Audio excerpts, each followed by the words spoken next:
There's no magic formula. The formula is always urban transformation, and that is the key. Okay, so we learned from urban transformation framework, which is the main masterclass that you guys have seen me before, and that's where we go a lot into zones. Zones are your fundamentals, right?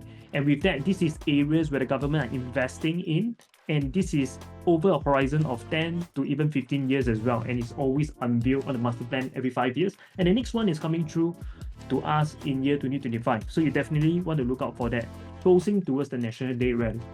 And of course, Urban Transformation Initiative, what are those and what is it? Okay, so a quick recap here for some of you who have not seen me for some time. All right, so these are basically areas that are targeted for economic growth. What it means is for prosperity. And typically, there are 4 different action plans. The first one is relocating our existing assets for new urban planning. The second one will be developing a new township and business center. And third one will be rejuvenating our existing infrastructure for extensive urban planning.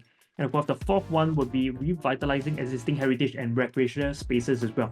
And all these 4 have different time horizon for your investment timestamp. So you got to be very clear. The very first one that I mentioned just now, which is relocating existing assets, that will take the longest. As we go down the ranks, it will take shorter and shorter, right? Of course, the existing heritage, as I mentioned in the main masterclass as well, these are targeted at mainly the shop houses where prices are going exorbitantly, and these are not something that the mass market are able to enter. They are minimum 8 million in entry price, right? Okay, so we're not touched so much on number 4 here. So that's it.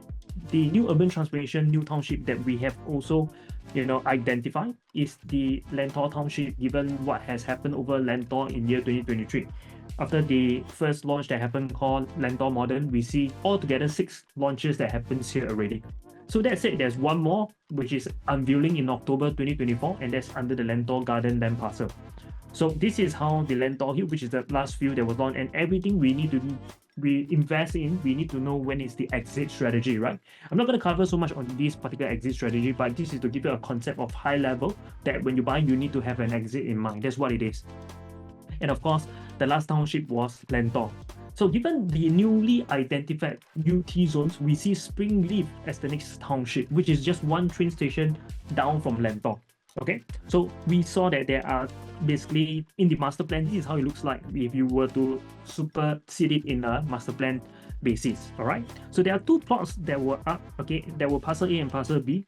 Parcel B has already been awarded, and parcel A has already finished its opening for tender, but as of now there isn't any bidder, and I'm going to explain why shortly. Okay, so parcel A is quite interesting. That is actually an integrated development that can house 640 units residential and also first story with commercial up to 21,000 square footage. So it's a very attractive site, especially so looking at how Lentor Modern has achieved tremendous result, right? Okay, so this is like another reenactment of what happens at Lentor.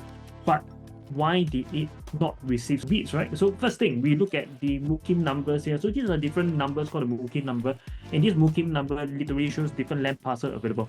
So if we were to look at the parcel available, there are typically around 60 more plots available for bidding in this new township that we have also identified. Okay, the problem here is there's no bids for Upper Thomson Parcel A at Springleaf. Is because there is an 100 long stay service apartment that comes with the entire plot that developer will still need to withhold to list it out, and they can't sell everything off.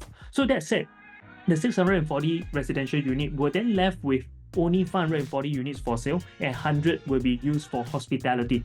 So given this, the developers were very apprehensive to bid for this site, because given by CEO of Hartons as well, mentioned that the absence of bidders isn't an unsurprising one because of the service apartment is relatively untested in this area. So the risks are rather high, and developer will choose to sit out. So this new township will definitely unveil itself once the 100 long stay service apartment will be removed. So that's it. You definitely want to look out for this particular plot of land. All right. So if this happens, this is another Lentor Modern, so to speak. So beyond that, we look at the project and timelines, which is again mentioned during my main masterclass as well. But what's so important here, we are putting Springleaf here, an asterisk there, just to really focus on the fact that only if the 100 long stay service apartment is removed as part of the building criteria. Okay. And of course, the rest as mentioned in my masterclass. So I'm not going to repeat them here. Okay. So there's that urban transformation fundamentals are something beyond the zones. And these fundamentals is where we need to abide with when we invest. So one of the things we mentioned a lot is new homes actually has higher price resistance in the downturn market compared to older resale property. And what it means is that you want to buy from the source so that you will not go into a basis of people selling lower than you when you resell them. So this is always something that we match up to. And then second thing we want to look at is never purchase the last plot of land, because once you do that, then of course you will be breaking records for the wrong reason, all right, based on inflation. And of course, always select projects within walking distance to existing or upcoming train station, and having a reputable primary school within a kilometer, and having that business park if you're not buying anything that is for family stay configuration. And of course, having your multiple exit strategy is always key so that you can, buy in with an exit in mind. So you know what is your safety net to keep aside for in the event that if you lose your job, etc. So this is very important. So buying with an exit in mind. So the high potential gem framework that we came up with for success, right, basically is following what I just mentioned just now, but putting in the context of it. So always follow urban transformation fundamentals, which is what we just mentioned just now in the previous slide. And at the same time, where possible, be in the urban transformation zones, which is those that you saw just now, given the 4 different actionable plans. And higher volume equals higher appreciation. So don't buy into small development or rather boutique developments. And also buy with an exit in mind, as mentioned. And also making sure that you can exit when the unit has reached its 15-year shelf life count. And that has mentioned in the main masterclass as well. So the shelf life count right now, we want to bring it down to if you're buying something that is for utility right away, you don't want to wait. You want to buy into something in the resale market. You have to make sure that minimally the property will have 7 years shelf life left, so you can sell to the next buyer by not offloading it only at its 15 years shelf life count. Okay, so people will still buy and pay you a premium for it. So that's it. Buying something not more than 8 years old from the date of TOP.